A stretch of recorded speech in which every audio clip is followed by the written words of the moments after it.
11th April 1970 ಅಮೆರಿಕದ Kennedy space centre Apollo 13 ಮಿಷನ್ನ rocket launch ಆಗ್ತಾ ಇರುತ್ತೆ.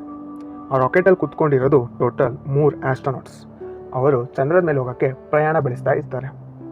ಒಂದು ಇಂಟ್ರೆಸ್ಟಿಂಗ್ ಥಿಂಗ್ ಏನು ಗೊತ್ತಾ, 20th ಜುಲೈ 1969, ಇನ್ನೂ ಒಂದು ವರ್ಷ ಕೂಡ ಆಗಿರೋ ಆ ದಿನಕ್ಕಿಂತ, ಯಾವುದು ಅಂದರೆ ಅನಿಲ್ ಆರ್ಮ್ಸ್ಟ್ರಾಂಗ್ ಅನ್ನೋ ಒಬ್ಬ ವ್ಯಕ್ತಿ ಮೂನ್ ಮೇಲೆ ತಮ್ಮ ಮೊದಲ ಹೆಜ್ಜೆ ಇಟ್ಟಿದ್ದು. ನಾಸಾ ಅವ್ರದ್ದು ಇದು 3ನೇ ಮಿಷನ್ ಆಗಿರುತ್ತೆ, ಜನರಿಗೆ ಚಂದ್ರದ ಮೇಲೆ ಕಳ್ಸೋಕ್ಕೆ. ಇದೆಲ್ಲ ನೋಡಿಕೊಂಡು ಒಳಗೆ ಕೂತಿದ್ದ ಆಸ್ಟ್ರೋನಾಟ್ಸ್ ಅವ್ರು ತುಂಬ ಕಾನ್ಫಿಡೆನ್ಸ್ ಆಗಿರ್ತಾರೆ, ಅವರ ಮಿಷನ್ ಸಕ್ಸಸ್ಫುಲ್ ಆಗುತ್ತೆ ಅಂತ. ಜೊತೆಗೆ ಅವ್ರ ಕಂಡ ಕನಸು ಚಂದ್ರದ ಮೇಲೆ ಹೋಗೋದು ನಿಜ ಆಗ್ತಾ ಇದೆ ಅಂತ.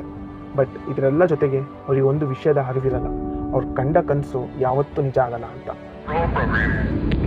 Neil Armstrong reporting the roll and pitch program, which puts Apollo 11 on a proper heading.